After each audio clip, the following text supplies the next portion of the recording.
সে কি রে, তোর মা বাবা দুজনেই মারা গেছে? হ্যাঁ দাদা, আমি একেবারে অনাথ হয়ে গেছি বাবা। আর আর এইভাবে খেতে না পেলে আমি একদিন হয়তো মারা যাবো। কত রাত জেগে ওর বাড়িতে ঘুরেছি একটু রক্ত খাওয়ার জন্য। কেউ ঘুমায়নি, সবাই মোবাইল নিয়ে রাত 2টা 1টা পর্যন্ত মোবাইল ঘাঁটছে।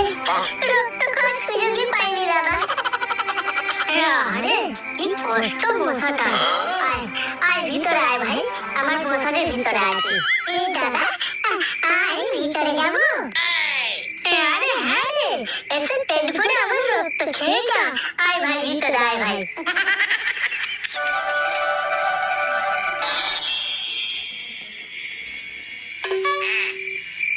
এই দাদা, দাদা তুমি মহান দাদা, তুমি মহান। আমার কাছে তুমি ভগবান দাদা, তুমি আমার কাছে ভগবান।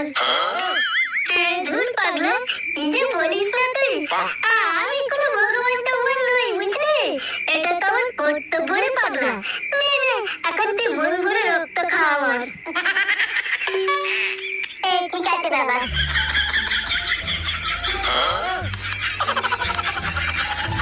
হ্যাঁ রে ভাই, তোর বাড়ি কোথায়?